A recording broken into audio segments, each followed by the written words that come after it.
Hey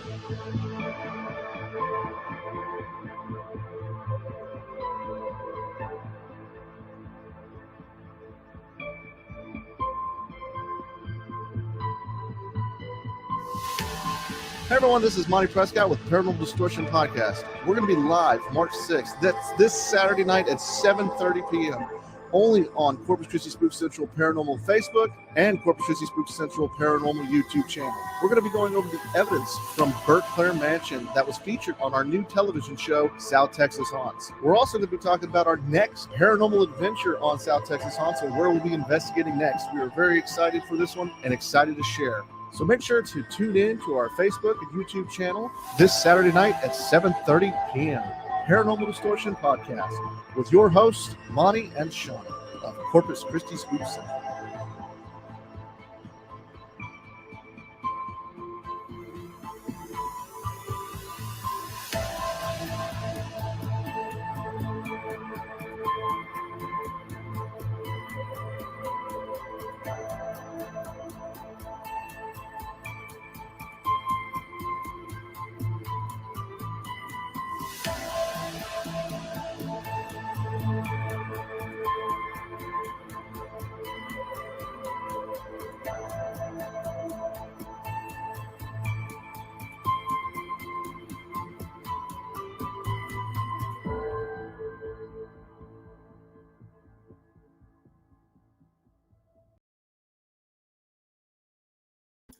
And we are live.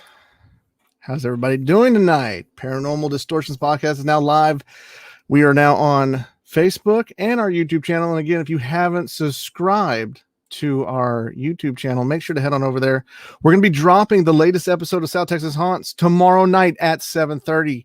In case you guys who missed it or you're in the area that you can't get the channel. And of course, if you can't get South Texas Haunt, make sure to contact your cable provider. So I am Monty Prescott and the lovely host who is still muted. Now, hold on. It says not anymore.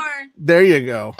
We're still working bugs out here. I mean, I'm having all kinds of technical difficulties. Like I'm legit having to restart everything. I lost internet, so I'm technically on my cell phone right now.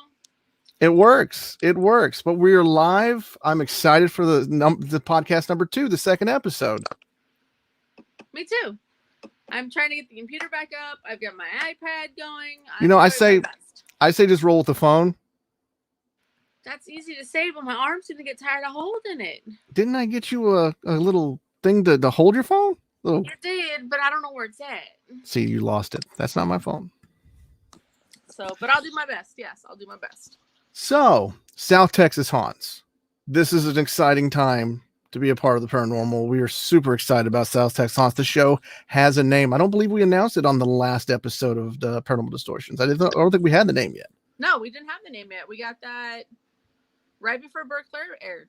That is true. Yes. Berkler Mansion. That's something else we're going to be talking about here in a little bit and going over the actual evidence that we captured at Berkler Mansion, because that place never disappoints. Any investigation we've been there, we're going to tell some stories, some incidents that's happened there to a lot of the members, including a few things that happened to myself, even one that's a little embarrassing. But, it does happen to almost every paranormal investigator. I mean, there's fun and embarrassment sometimes, right? There is, but I have my moments. But here's something funny, a little tidbit. A lot of people that don't know, Sean and I first met on a paranormal investigation, and her very first paranormal investigation was at Berkler Mansion. It was. That was our very first one. So it was, it's always interesting to go back. No, I love Berkler, not just for the paranormal side of it, but just like the history and the beauty of the home itself. Yes. So let's go a little bit about what South Texas Haunts is and what it's becoming, and more episodes. It's we've already got our next one teed up, but I'm not going to let that one out of the bag until not yet. No, not till a little closer to the end of the show where we announce where we're going to be going first. But we've been having a lot of fun filming with the crew over at KDF and Scripts for the show, South Texas Haunts. And it's definitely a learning experience. And even on this investigation where we discussed the last time on Paranormal Distortions, there was always that question. You see all these ghost shows on television, they talk about their equipment and stuff like that. And I was always curious, what evidence does the camera crew or the audio guys that do this, and it actually happened on this last investigation? Yeah, it's pretty cool because, I mean, when they're filming us, they have almost a built-in parabolic mic. I mean, with their sensitivity of their mics and stuff like that. So they have equipment, really not even realizing they have equipment. Exactly.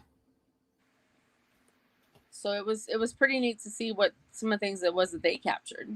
It was, and it was. I think it even surprised one of their crew members who did a lot of the editing and going through stuff, and then they actually had captured it, and it just blew her away. I remember standing there talking to her, and she was like, "I just couldn't believe her had the headphones on, and it came across so clear." We actually captured it on one of our digital cameras, and they captured it on their high definition TV camera. Yeah, which goes to validate that it was something that was definitely captured because it was on two different pieces of equipment. Oh yeah, but the strange thing about it is that there was an audio recorder up there in that area, but the audio recorder did not capture it. That was something very strange for it. Well, it just goes to show that even no matter how many pieces of equipment you have, you never know where it's going to happen at. Definitely, it is always interesting. It is always interesting to see how certain pieces of evidence is captured and what piece of equipment actually works out better. I've had people talk about some people prefer digital recorders, some people prefer analog recorders. And starting out all those years ago, little tape recorder, that's what I used starting out to, going out to a cemetery, which I will say, if you do go out to cemetery, please be respectful. And at least here in the state of Texas, there are cemetery laws. You can't be out past a certain time. So please be respectful in cemetery if you're out there trying to gather evidence. But no, I started out with just a little tape recorder, just pop the tape in. I mean, I'm dating myself a little bit here, but digital was a while. And when they first started coming out with digital recorders, they had a long way to go compared to what's out there now. Well, yeah, too. And I think a lot of people need to know, too, that they don't need to go spend hundreds of dollars on digital recorders. I mean, you can easily go, I don't know, to Walmart and pick one up for $15-$20 and not necessarily have to go out there and spend $100, $200, or $300 on one either. And you'll still be able to capture those EVPs and not spend all that kind of money. I mean, I've been looking at one lately, and yeah, the one that I'm looking at buying is quite pricey, but I mean, I've also used those $10 or $15 ones and still been able to capture amazing evidence. Well, it's like this one right here that I've got this one a long time ago, and it's a Zoom recorder, and it's some of the clearest audio I've ever gotten on EVPs and stuff like that. And I think this was around back in the day, $150 recorder. I mean, you can use something as simple as that, or just like Sean was saying, you go out and this is what we use on a standard investigation. We set them around and hope to capture some evidence from it. So we got people in the chat room. I was actually able to log in. There's actually people watching. There is. So we've got Darren, we've got Margaret Ewald Prescott, who is our founder of Corpus Christi Spook Central, which we're going to be hearing from her here in just a little bit about Berkler Mansion. We have Lisa, we have Zombie Dog Case, which says hello. So hello. Yes, and back. Welcome back. She was here last time. We have Lisa San Miguel, who says they can't wait to see Berkler Mansion. We have Ray Ewald, who is also one of our investigators, who says he wondered what happened to his tape recorders. And so, yeah, we got some people who are here. So, guys, if you have any questions, I was able to log into an iPad for the chat. So feel free to chat with us. Yeah, I mean, you just hit the little chat at the bottom. Chat away. I'll do my best to keep engaged with both. So I guess want to go ahead and get into a little bit of the history of Berkler Mansion, and from there we'll go ahead and start talking about experiences, and then we'll kind of work our way into I'm still learning all this software, new stuff. I've got to get rid of the little thing that says, hold on, where's the chat? I'm still learning all of this. It should say chat to your right, I believe. It does. There we go. I had to get rid of a little ticker tape down there that was saying our podcast, because we're live. It's no longer 7:30. We are already 8 minutes into this. So I guess let's go ahead and let it go on over to the founder, who's going to talk a little bit about the history of Berkler Mansion. If I can get this right, I'm going to add that. And here we go. Hello and good evening. The Berkler Mansion was built in 1936 by Miss Etta Terrell. It has 22 rooms and is 10,000 square feet. There's 10 bedrooms and 6 bathrooms. Consists of 60 tons of steel and concrete. The cost to build this mansion was $57,525. The reason the house was built by concrete and steel was Miss Terrell had lost her childhood home to a fire. So she wanted to build a home that could not be burned down by fire. She is the only sister that had passed away in the house. She passed away on February 20th, 1957 at the age of 95. She did have 2 children, but they had preceded her in death. They passed away in 1895 and 1928. She had lived in the house with her 4 sisters. Her sister Carla was the last sister to have lived in the house, and she passed away in 1975 at the age of 93. The sole inheritor of the home was a niece by the name of Guinevere, who hated the mansion. Stories has it that she had terrible allergies, and when she was in the house, it was unbearable. She passed away in 1997. Her last will and testament directed that all furniture be burned and the house destroyed. To have the house torn down would have cost 3 times more than the cost was to have it built. The mansion and the contents sat vacant for almost 30 years. In 1999, the house and the contents was donated to the Beeville Art Association. We have had the honor of investigating this mansion many times and have never been disappointed. One of the names we always get is Private John Adams. Story has it that this Private John Adams was actually being hidden out in the house, mostly up in the attic area. Have not been able to find any type of documentation of that, but it is very interesting that we continually get that name. One of the other stories that we have heard multiple times from the members of the Beeville Art Association is that they would have gardeners that would come out to the house. It was always in the morning time, and they would claim to see a elderly woman at the window waving at them.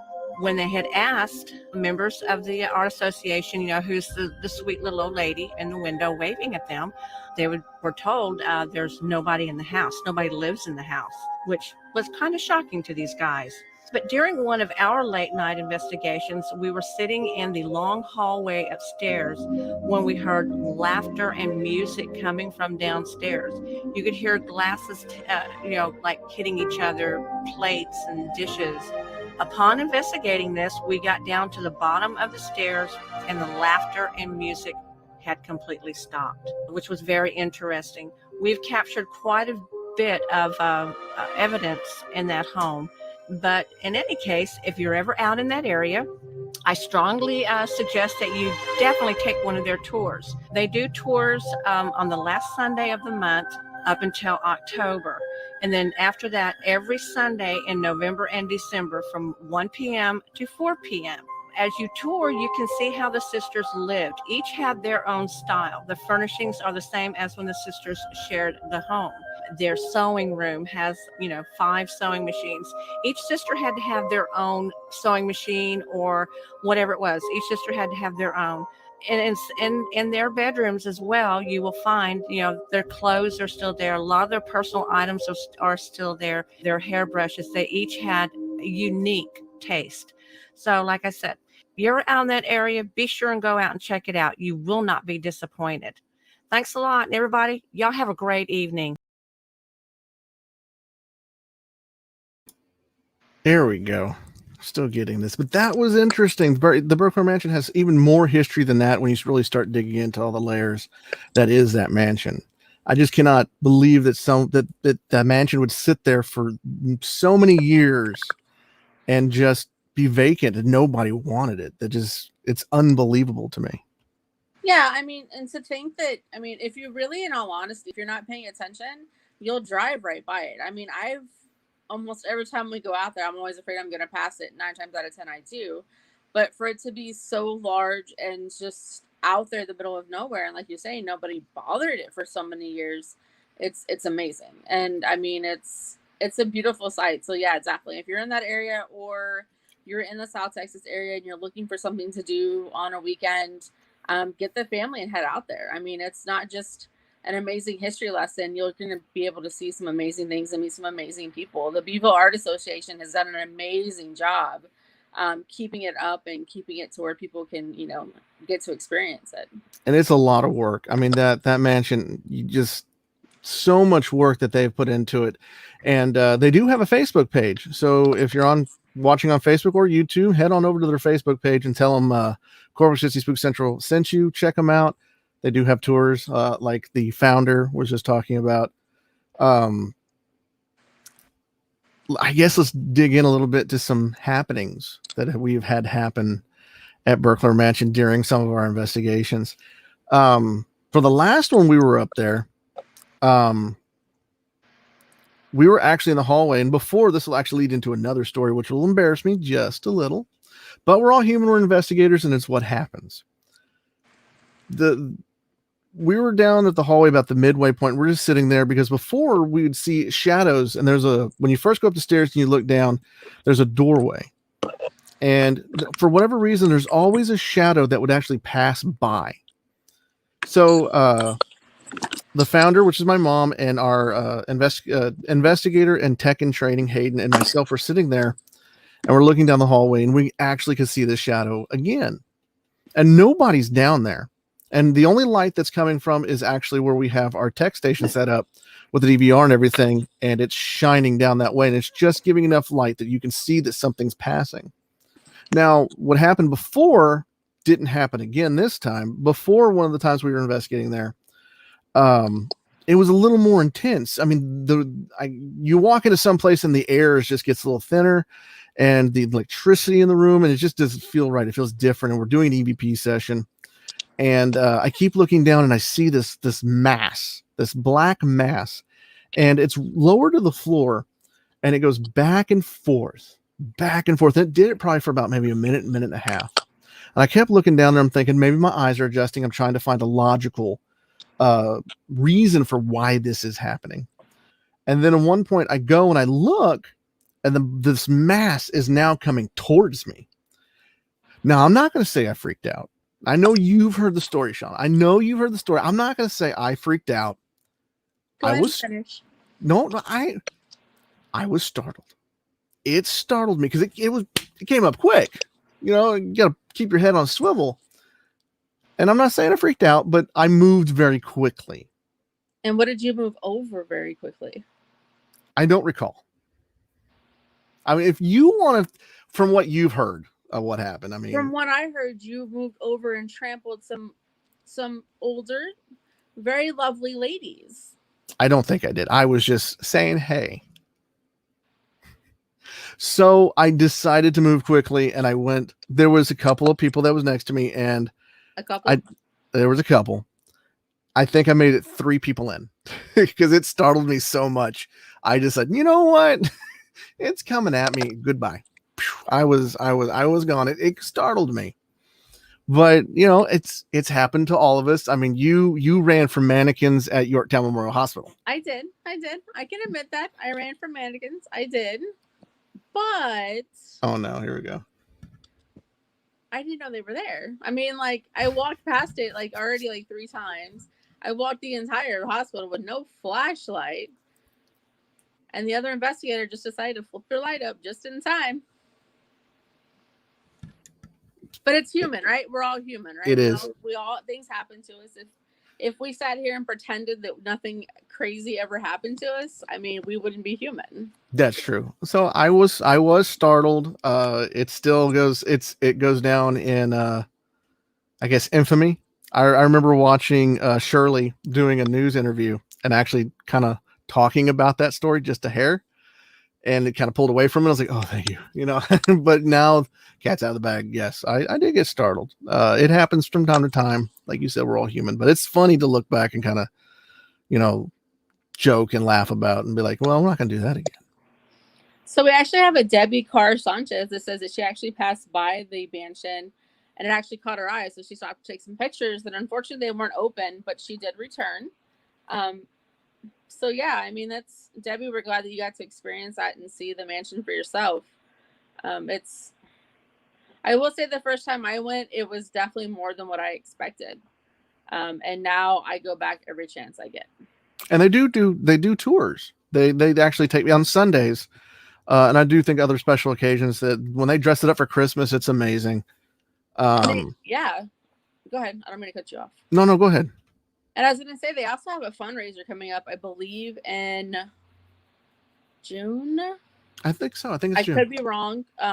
They do a fundraiser you can buy tickets. They have some great, you can check out their Facebook page, guys. If you go to the R live on Facebook right now, I actually did a link over to their Facebook page and check it out. It's a fun fundraiser. You get to tour the mansion. Well, Debbie's actually a ghost hunter herself. Welcome to the She's paranormal. From Mercedes, yes. Texas. So hello.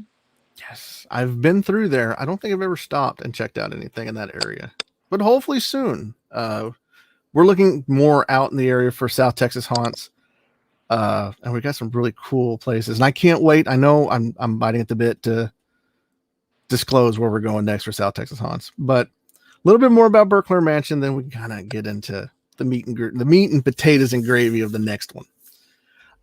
See what else has happened. There was one time we were actually, because we do public paranormal investigations that allow the public to come in, and because of COVID and all the stuff that's been going on, we've actually had to tone it back a little bit for safety and stuff like that. But we're hoping as the time goes on, we will be bringing back ghost tours. We will be bringing back public paranormal investigations because we know you guys love it. And just like all of our stuff, we never accept a dime. All the proceeds from any ghost tour or public paranormal investigation goes to either the location for restoration or a charitable organization.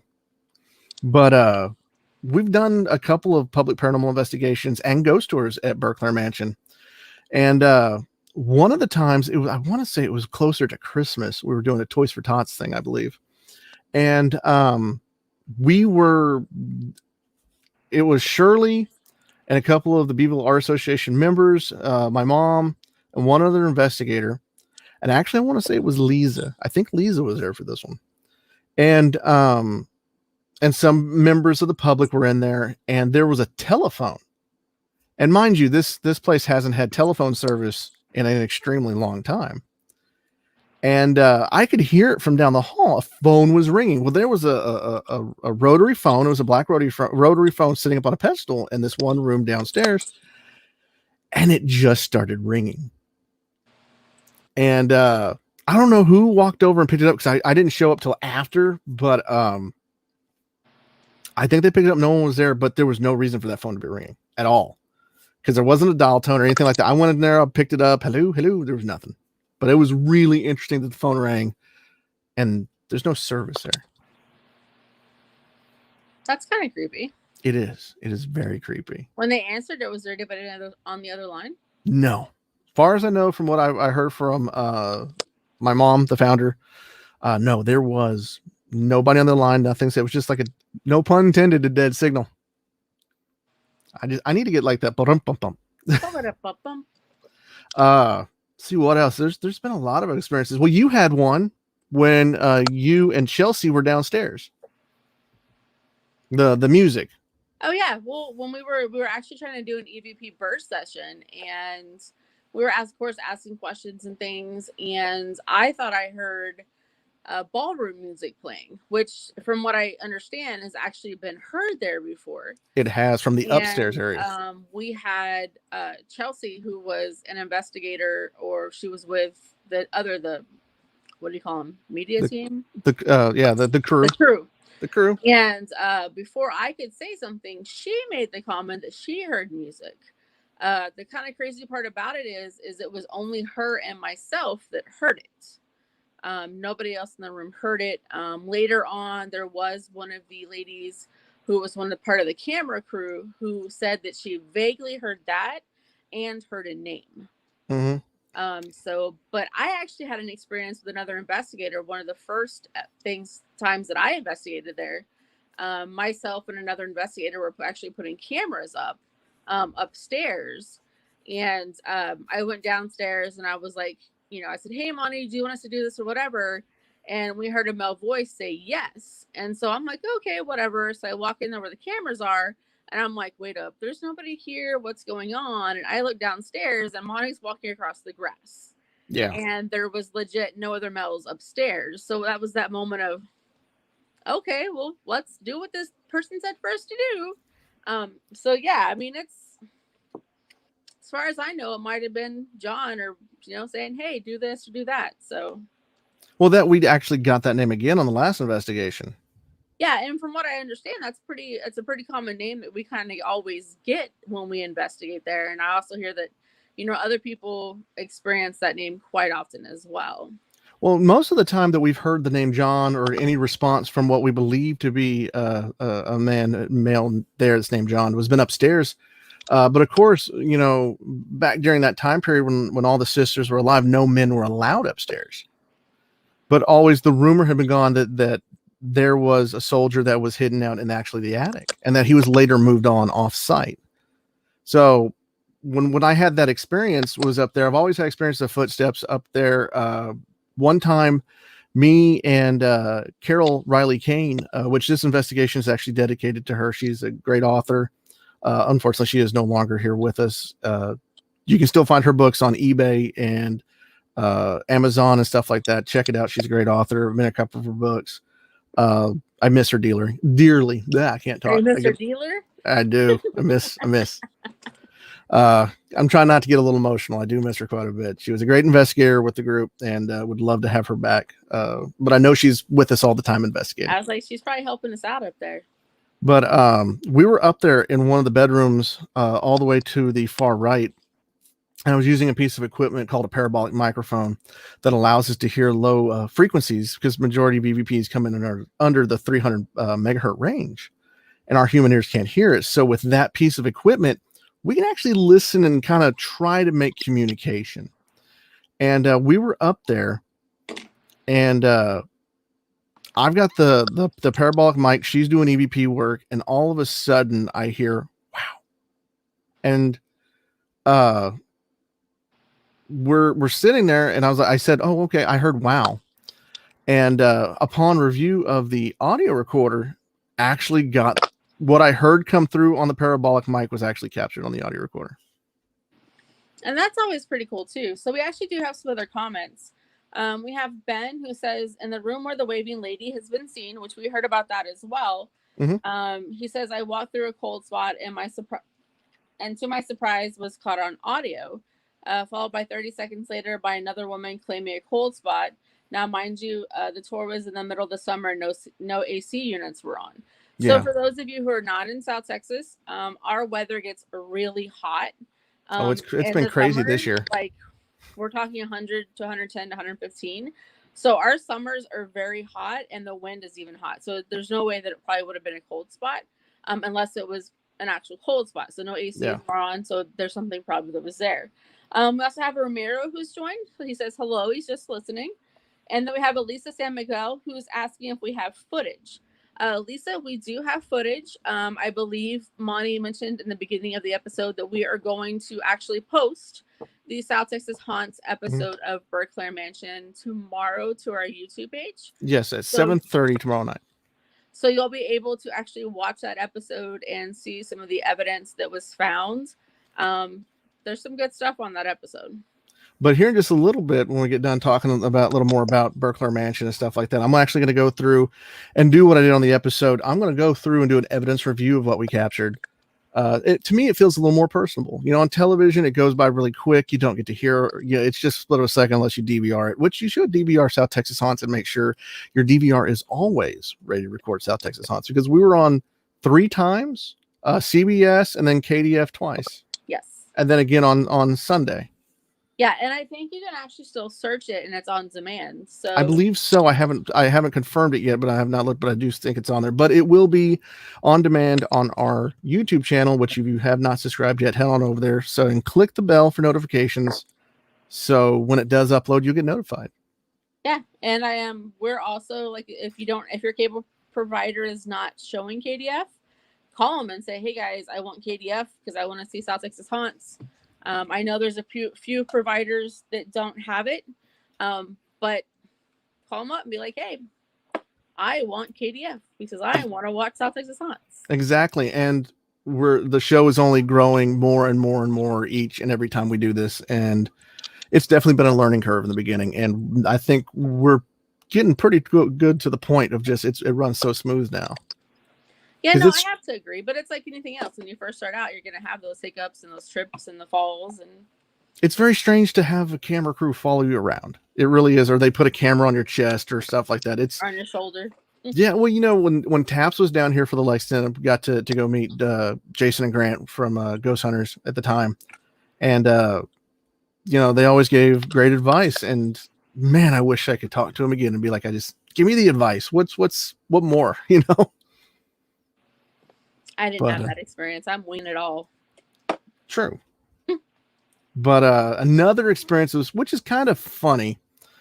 One of our investigations during the time we were investigating Berkler Mansion, my tech assistant, David Garza, we were having a conversation upstairs. We were wrapping it up. He was putting cables away. It was towards the end of the night. We're just getting ready to go home, ready to lay down in bed. We'd been there for maybe 5, 6, 7 hours. And I made a comment. I was like, David, it'd be fun if the power just went out. No power whatsoever. We chuckled. I go downstairs because he's finishing up a few little things and I wanted to carry some stuff out to the truck. And I go back up to the steps and I sit down just for a second. Oh, I lost you there. I'm here. I promise. So I go back to the steps and I sit down and I'm talking to one of the Beeville Art Association members and my mom. And all of a sudden it lightninged and the power just went out. And David was stuck upstairs holding the thing right on the stairs. He's holding the tech box right on the stairs. He had to wait for the power to come back on. We had walkies. And I was like, is everything okay? Is everything okay? He's like, yeah. It's just the coincidence of something like that happening where he's like, oh, it'd be funny if the power just went out.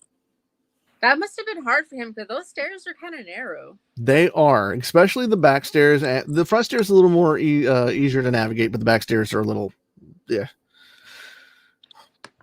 But a lot of great experiences there at Berkler. The history is just amazing. And it was amazing to be able to take South Texas Haunts out there and film and really showcase this mansion to more people. It's like, hey, I never knew it was there. Go check it out.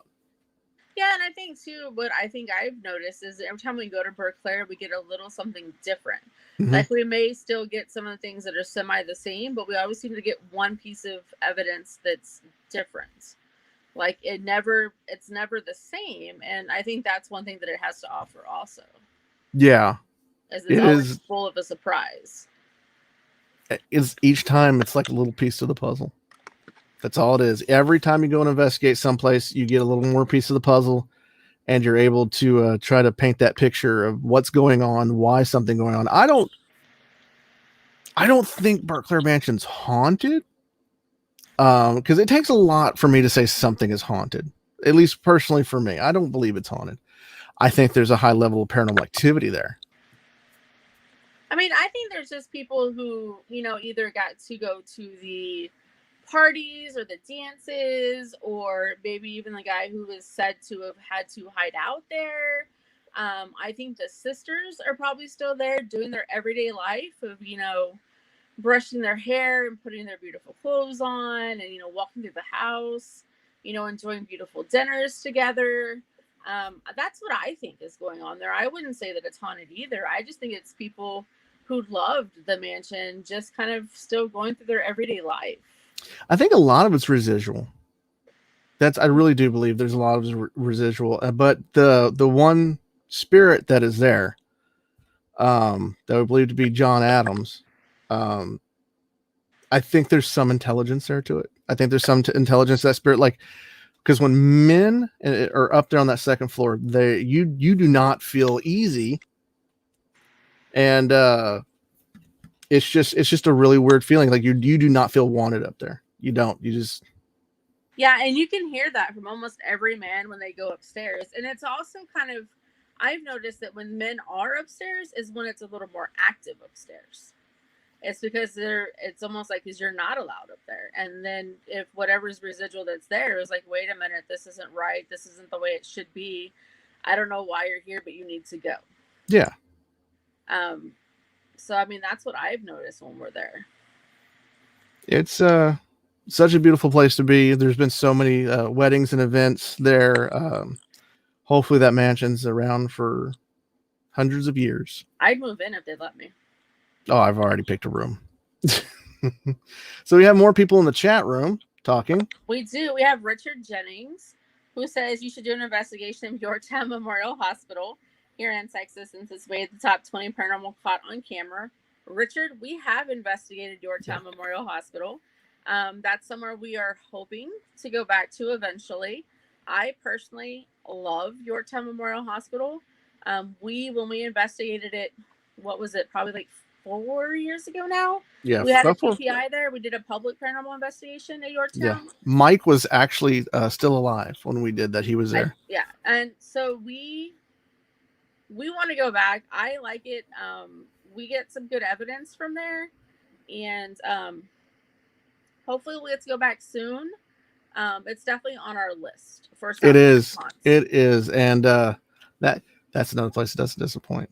What happened down there in the basement area still to this day kind of creeps me out. See, I wish it creeped me out, but it doesn't. Like, I want to go back and hopefully it happens again and it gets more intense. Well, I would love to go back and it happens a little bit again. Just to go a little bit into what happened. We're down there in the basement area. We've got the Ovulus, and there's a couple of members down there, and the Ovulus just starts going off saying blood, murder. And of course it got cool down there. It got a little cold, but I really have to dismiss that. It's a basement area. There's a window that was broke. There's a breeze. So I really dismiss that because there's too many outside elements that can affect that. But I'm standing there and it feels like someone has kind of just gripped my hand, and someone turned a flashlight. I think it was you, because you were closest to me. I think you turned the flashlight on and pointed it to my hand. I might have. I don't think it was me. I think it was Liz. And you could make out what appeared to kind of be like someone was holding my hand. A little bit of the impression of it. Yeah, it looked like somebody was holding your hand. Yeah. It was strange. It was very strange. But yes, I would love to be going back extremely soon to Yorktown Memorial Hospital.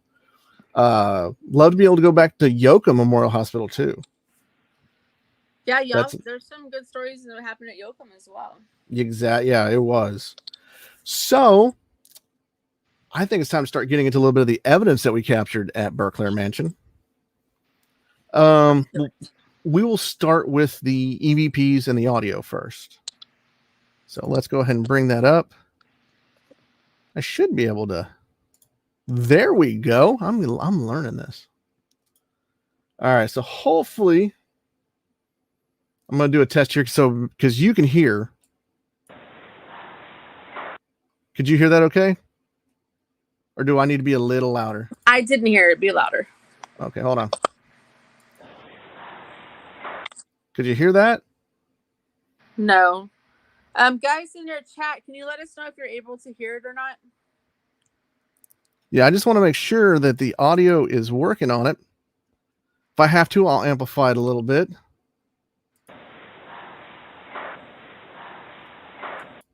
Because I don't know if you can hear it or not. It worked last time we were doing this, but we're still learning so much from this.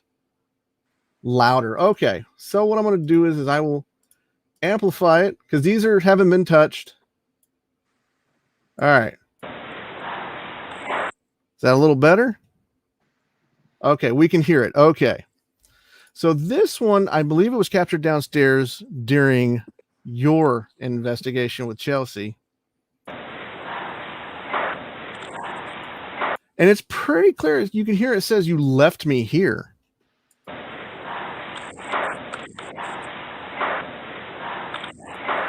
And that is something that we had never gotten there before. And it was strange. I mean,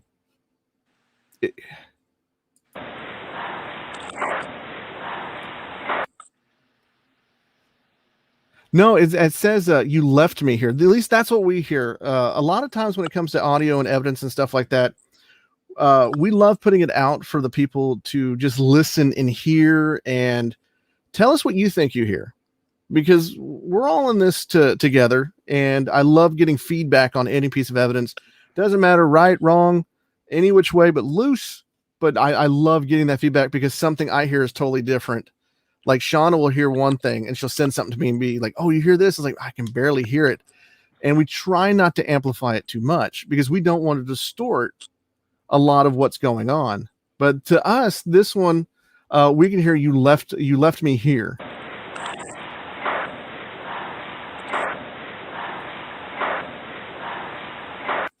So that was. We have two people. Zombie Dog K says she hears "help me." Jennifer, my BFF in Illinois, says that she hears "let me out." Mm-hmm. And then Kay says, "Okay, now she hears you left me here." Yeah. Here's another one. Now this one is strange. This one kind of goes into the realm of animal spirits. You know, this always been something that a lot of people come up and they ask, "Do you believe that when animals pass away, their spirits?" And I do believe. I'm a huge animal lover, and I've lost one too many to old age, and wish they were still around. But we were upstairs, and one of the other investigators and I were in this one room, and all of a sudden, I thought I heard a cat. And mind you, it's a concrete mansion. We're way upstairs. We're not near any of the windows, so it's not like it's, and it sounds like it's right in the room with us.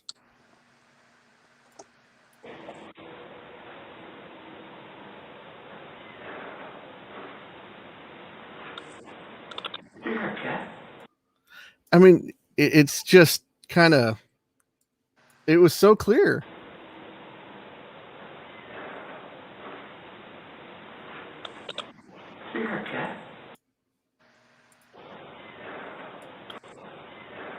It sounds like a kitten or something just meowing. Upon going back, and we were filming the reveal, and we were walking around the bedroom adjacent to where we captured this, there's actually a collar there, a cat collar. And it was from the 60s. And I don't know if that's something that was there originally or not, a part of the home as the years went on. But it was just strange to get a meow, and it sounds like it's right there, and we heard it. But there was no cat or anything like that anywhere around.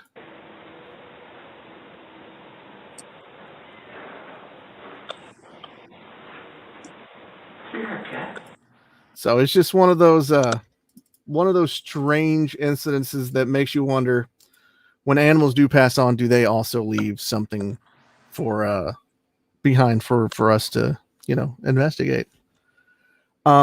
Here's another one that says it's not true. It's real soft, right towards.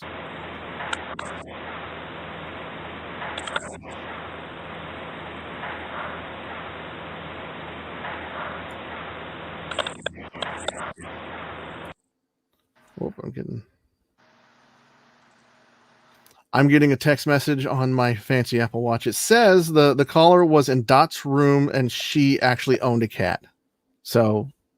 And you know what's funny is I never noticed that caller ever before. I know, it was only until actually I captured that EVP, or I guess you would call it an EVP if it's from an animal. I mean, I don't think there's a proper terminology for it. A cat. Like EMP, electronic meow. That could work. It could work. And you need to copyright it. Just saying it, because it could take off. Could be a T-shirt. Another one. I'm gonna have to amplify this one. This one was really low. This time around, one I found. Yeah. This one is this is one of the ones you had gotten, and it sounds like "Lock the Door, Love."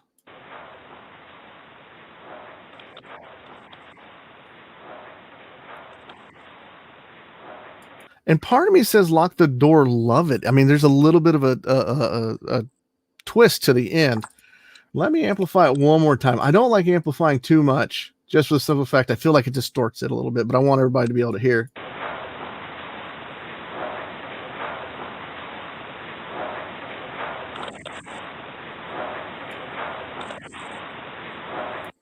So it's one of those just strange EVPs. Now, of course, usually we get out. Recently, I've noticed that we haven't got out as much. From Beyond. The meow from Beyond. I think like I like it. That's what it is now.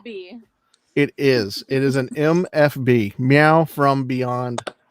I love that. Hashtag meow from Beyond. Usually get out and stuff like that. This is no, we get a lot of no. This is actually no number 2, and I think you captured this one downstairs.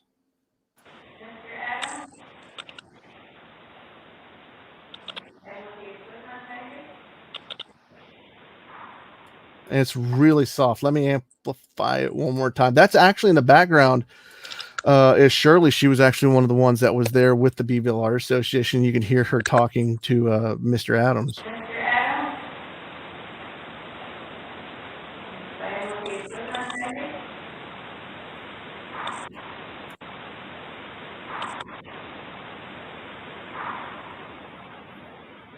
And it sounds like it says no. It's just really... I'm sorry, go ahead. No, go ahead. But here's the thing about that. That question was being asked upstairs. Was it? And the recorder caught it downstairs. That's right. When you go through so many recorders, it's hard to keep a lot of stuff straight. I got to start writing stuff down. The next one is the other no. It has a message. Can you tell me what year it is? That one is so soft. Let me see if I can amplify just a little bit more. It's just such a soft no.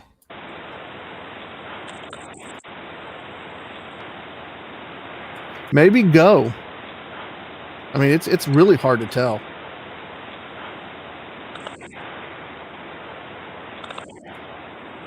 It's really hard to tell now. And this one is actually one of the last EVPs we got, and it's just a strange noise.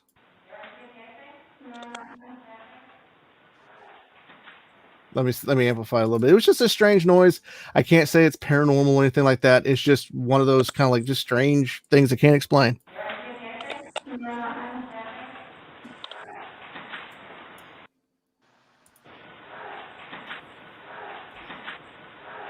I don't know. It sounds like a groan.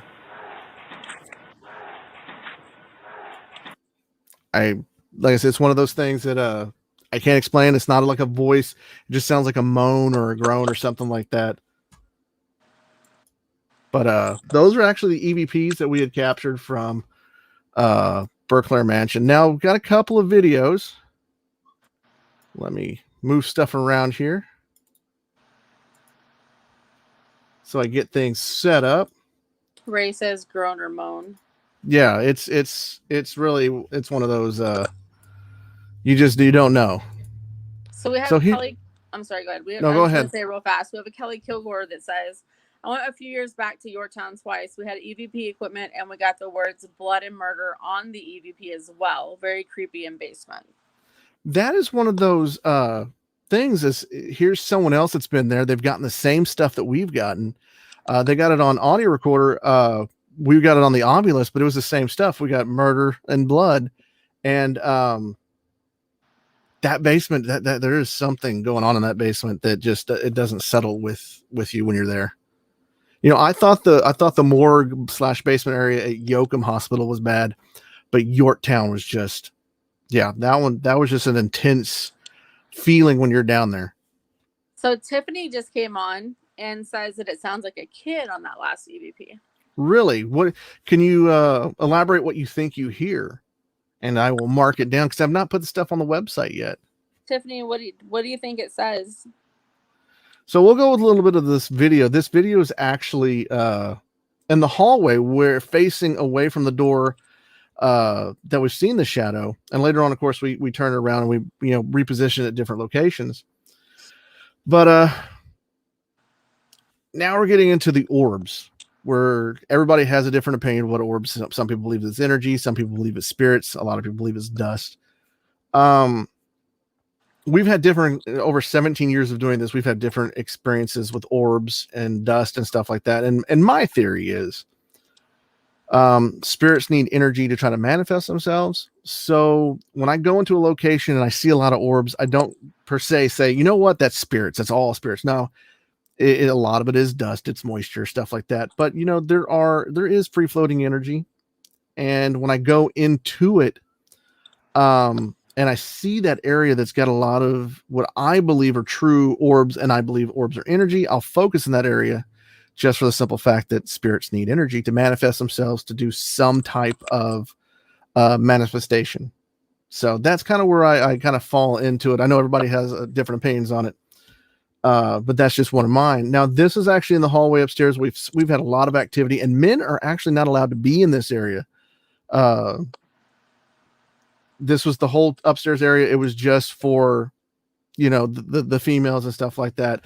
We've got one of the crew actually going upstairs. He actually caught a pretty good piece of evidence. I don't have it on hand, but it was in the attic, and you'll see it on the episode. It'll be a little something to look forward to on the episode, because here in just a minute, I'm going to show you a piece of evidence we captured up there. It's going to blow your mind.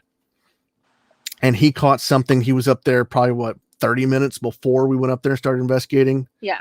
And actually got something. So on this video, you're actually going to see where investigator and myself are walking down the hallway, and you're going to see orbs. That's a piece of dust. Now, orbs will always have their own flight path.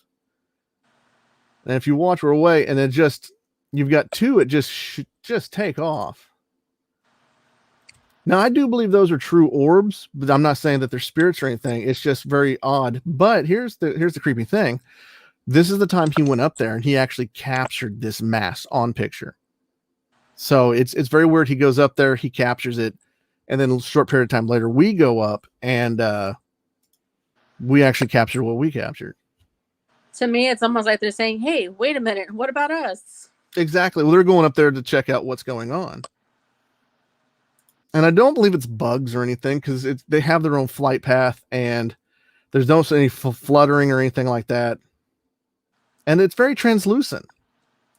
And there's, like I said, it's a sharp turn. I mean, it's like somebody calls your name and you did a real quick turnabout. Yeah, exactly. So the next piece of evidence is actually taken from the tech room. Our tech rooms are just on the other side. And what you see is falling. It's kind of like maybe rope energy or stuff like that. And we do allow an area to calm down after a while. So at a certain point, it's like, okay, no one's walked through it. We can kind of, from this moment on, anything that we capture is going to be one of those. There could be something to it, but not definite. Still have that investigated mind and question everything. I mean, just look how it falls. I mean, how slow it is. You can see out here where there's something, and then of course this falls down.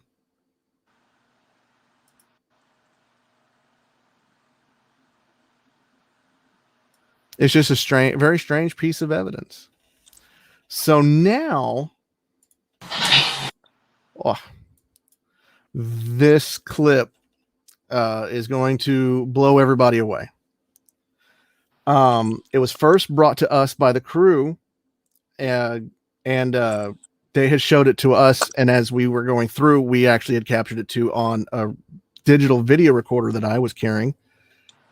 And as we're in the attic, and this was shortly after this mass that I believe that I had saw previous investigations before in the hallway, that the production manager, he's production manager, right, hon? I think so, yeah. Yes, I want to make sure I get the right title. The production manager of South Texas Haunts. He's up there, he's taking pictures, and he gets this mass, and you'll see it on the show tomorrow night at 7:30 on our YouTube channel. And this is shortly after, maybe 30, 40 minutes after that, we go up and we're doing a spirit portal session, and we're getting a few hits. And, well, I'm just going to play it, and then please let me know you guys can hear it. I want to make sure everybody can still hear it, but it might be a little loud. So, but here it is.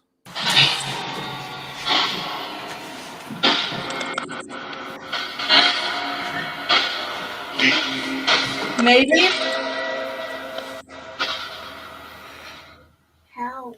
Oh, you hear that voice that says help. Now I'll play it again here in just a second. I know everybody who's watching felt the hair kind of just pop up on the back of their neck. We're up there and we're getting a few little hits here and there. And I thought I heard it come through the spirit portal. I didn't hear it as clear as it shows on video, because I instantly I heard something. Maybe. How? Oh, you What- hear it? There's voices. I don't know if it's coming from downstairs or not. What is your name? But if you hear how close it is, there's no way that's coming from downstairs. The door was closed. We're in the attic. Yeah. How? And that is a little child's voice. And before this, we were actually getting what we believed to be child voices coming through the ghost box. And you were actually there was children books up there, and you had actually opened it and started asking, can you read from it? So try to make some type of communication or dialogue. Yeah. And see, here's something I didn't even think about to begin with, but on that last EVP that was played, where we couldn't see what it was, and Tiffany said it sounds like a child, she made the comment, says couldn't make out words, just sounded like a kid grunting in frustration to me. And then Zombie Dog K says, I agree, the sound sounds like a child. I thought the same thing. Mm-hmm. So I mean, it's maybe a little coincidental. That's kind of what that last EVP, and then that. I mean, it could go hand in hand. And the girl that was editing everything, when she had her headphones on and that came across, because it is just actually it's a lot clearer on theirs, because they're using a condensed microphone, and just it's so clear. And yeah, it was just Maybe. How? oh. You hear it? There's voices. I don't know if it's come from downstairs or not. What is your name? Maybe. How? Like I said, I heard something in that moment, but it was not as clear as that. And if you watch the episode, I mean, the rest of that clip kind of coincides with some of the things that we're talking about. Exactly. It was just I mean, I've gotten clear EVPs before. This would border on the line of a disembodied voice, because I did hear it, but it really sounded like it was distorted and sounded like it came from the ghost portal. Yeah, maybe. How? I mean, it's just clear. Yeah, the amazing part with it being so clear with their microphone was kind of chilling, like everybody's saying, and it does make your hair stand up. And you know, it is kind of sad anytime you hear a child's voice, or what you perceive to be a child's voice, in situations like that. It is. You never want to hear something like that, but it is such a just a wow piece of evidence. That's that type of piece of evidence is what keeps you going for the next one. It always does. It just sure. Yeah. So now we've concluded our evidence reveal for Berkler Mansion. I want to thank everybody with the Beeville Art Association again for allowing us to come out there and investigate this wonderful historical mansion. Can't wait to go back again. And without cameras again, and just because we have a load more, we got brand new equipment for the show and stuff like that. So I'm looking forward to this next investigation. That's where we're rolling next, of where South Texas Haunts is going to be locked down next. Where? I don't know. Where we're going? I don't know. Do you know where we're going? I hear it's pretty awesome, but I hear there's a little twist to this location. There is, and it's we're going to be locked down in the old Ovaca County Jail. Exciting. So South Texas Haunts, next filming that we're going to be doing very soon. We're going to be locked down at the old Lavaca County Jail in Hallettsville, Texas.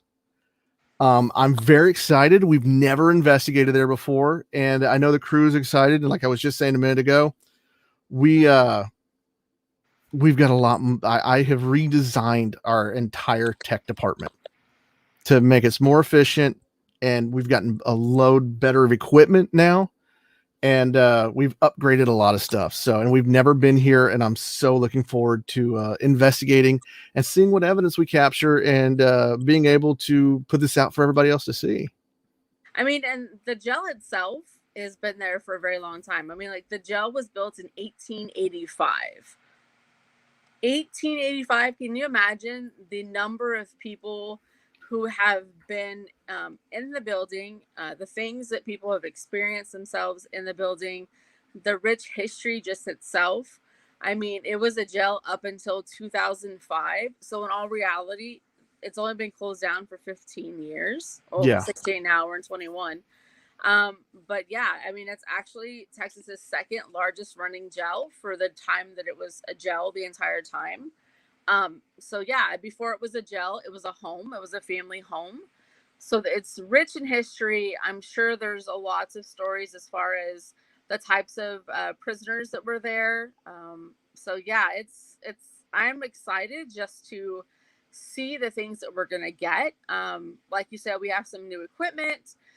There's going to be some things during filming that we're going to be able to have some fun with. Can I tell everybody? Can I hint into a little bit? But what if something happens and we can't do it? Oh, I'm pretty sure it's going to work. I guess you can tell them. So but yes, but they'll have to promise they won't tell nobody. Okay, as long as everybody promises they won't tell anybody, we'll let a little thing slip that we're going to be able to do on Facebook and YouTube. We have been experimenting and working, and we're actually going to have night vision cameras being able to go live via YouTube and Facebook. What happened?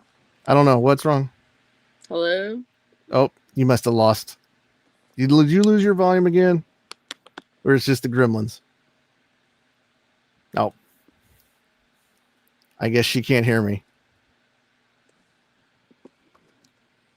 Well, in any case, I'll continue to keep talking. Hopefully she can't hear me. But yes, we're actually going to, hopefully, if everything works out, be able to have night vision live via Facebook and YouTube. Something that we've never done before, and we've been working hard at figuring out the technology for it, and we're going to be testing it out this coming week, and hopefully be able to have everything ready for the jail and be able to go live. Still can't hear me, hon? Still can't hear me? Nope, she broke her phone. That's what happens when you're doing a live podcast. So, but anywho, so where we're going next, I'm totally excited about this.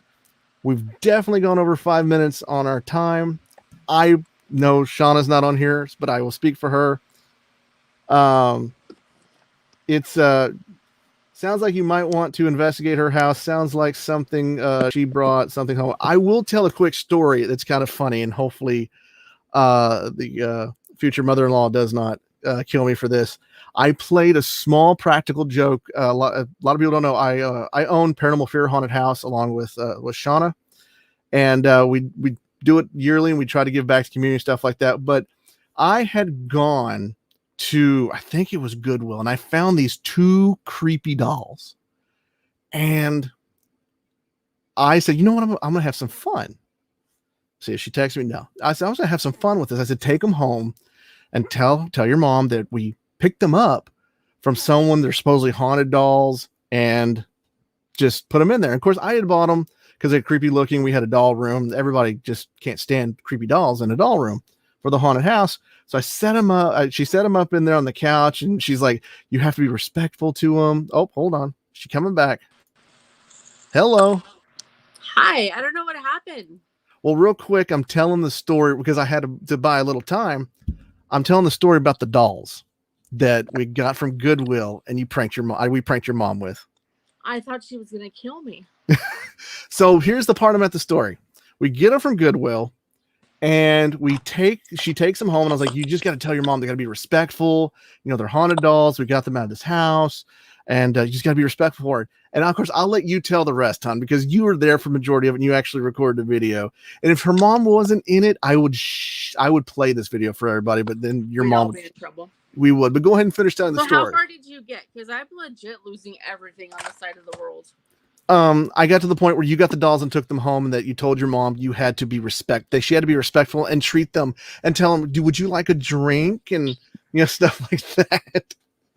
Okay. So basically what happened is that, so I brought them home, and she was doing something in the back of the house. I don't remember what it was. And so I originally put them on the couch, which you can see down our main hallway.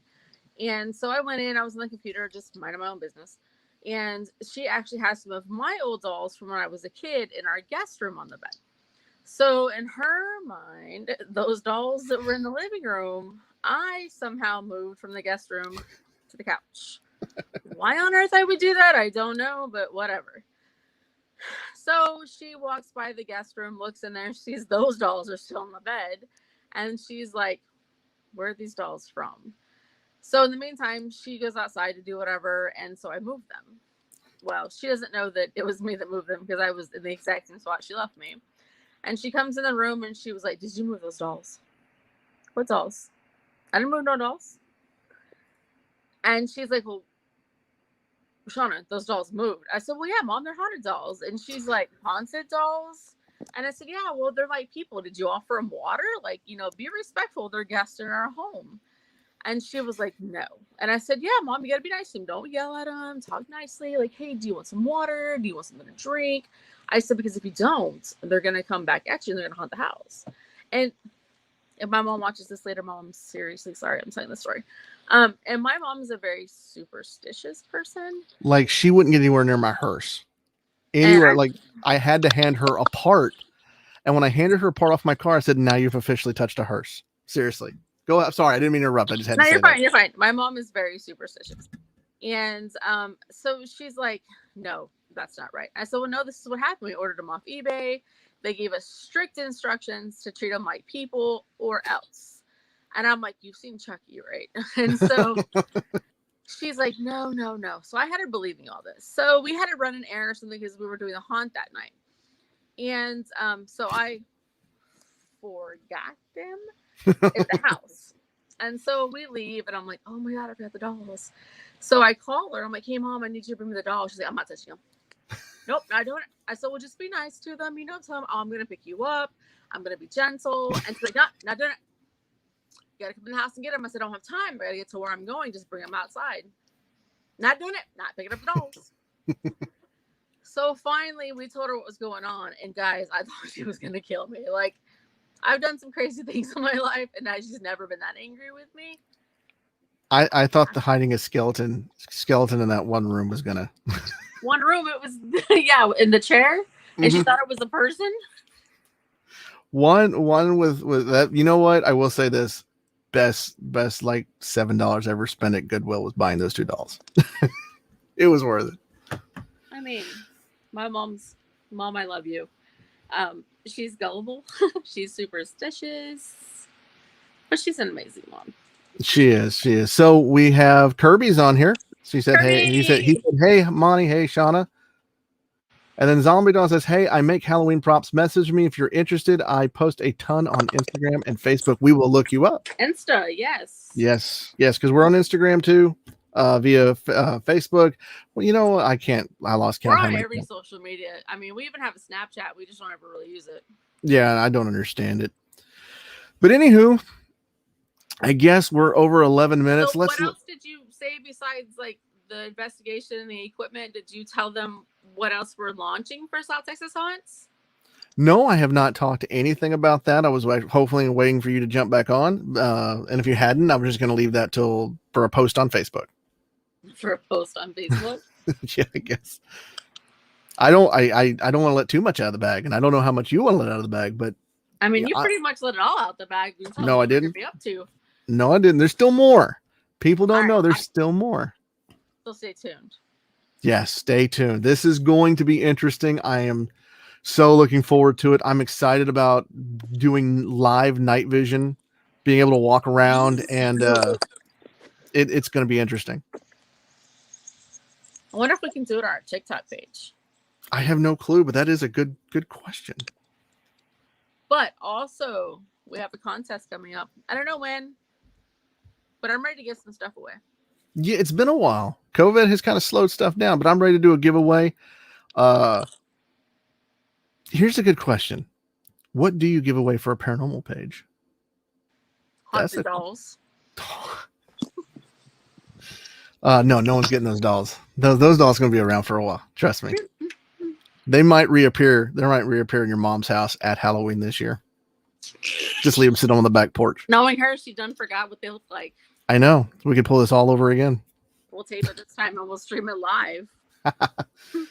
But again, South Texas Haunts. Oh, also, we are launching a South Texas Haunt Facebook page. That's what I was going to say. You're like, no, we'll let it all out the bag. Well, no, that's something we're creating. We've created. It's already there. People are already finding it. But search on Facebook for South Texas Haunts. That's the official TV page of the show where we'll be posting some stuff because I think we're going to do a giveaway on CC Spook Central and South Texas Haunts. Yeah, but I wanted to be the one to tell them about the Facebook page, but I got kind of like pushed down. No, let it all out the bag. So I will let you talk about it. Go for it. Mm-hmm. So yeah, basically South Texas Haunts on Facebook. I don't know what other social medias will put it on. I think starting out Facebook is pretty good. Yeah. We might link an Instagram page. TikTok. Twitter. I don't know. We already do a lot. But yeah, South Texas Haunts, guys. Check it out. Facebook. Share it with your friends.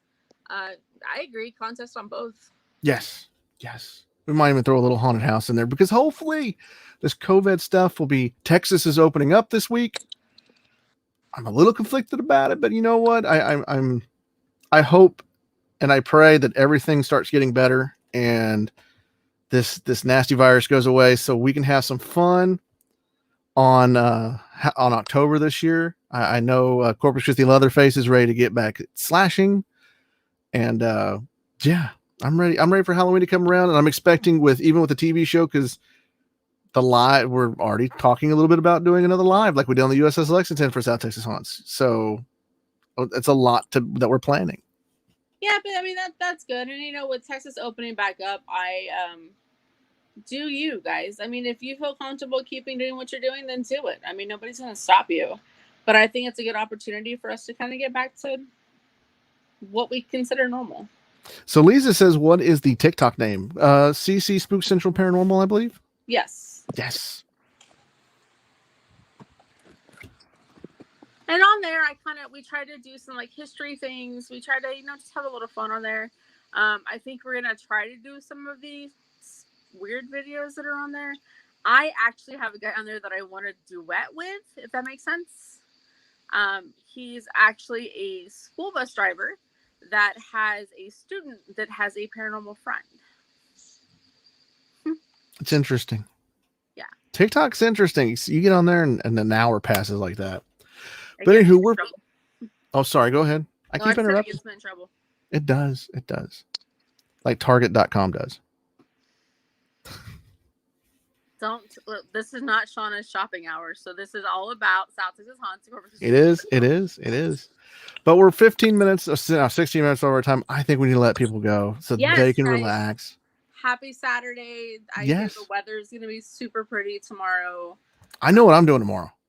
I'm gonna tinker around on my Ecto 1 project. That's what I'm gonna do. That means I drink coffee and shop. No, maybe flea market in the morning. That might be fun. South Texas flea market's always fun.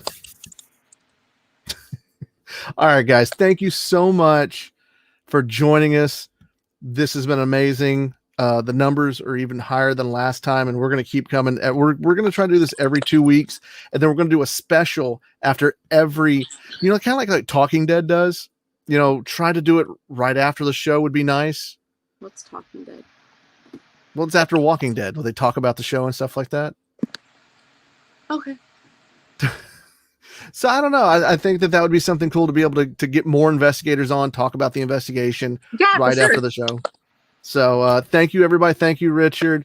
Thank you, Lisa. Thank you, Zombie Doll on YouTube. Thank you, everybody who's Kirby. watching. Yes, everybody. The numbers have grown even more. And like I said, share this video. Let's get it out there. More people. South Texas Haunts. Go check it out on Facebook. Sean is going to be posting here in just a little bit this video. So thank you again. We hope everybody has a wonderful Saturday night. Be safe. Like, subscribe, comment, and we'll see you next time on Paranormal Distortion Podcast. Bye, guys. So we'll see you later. Bye.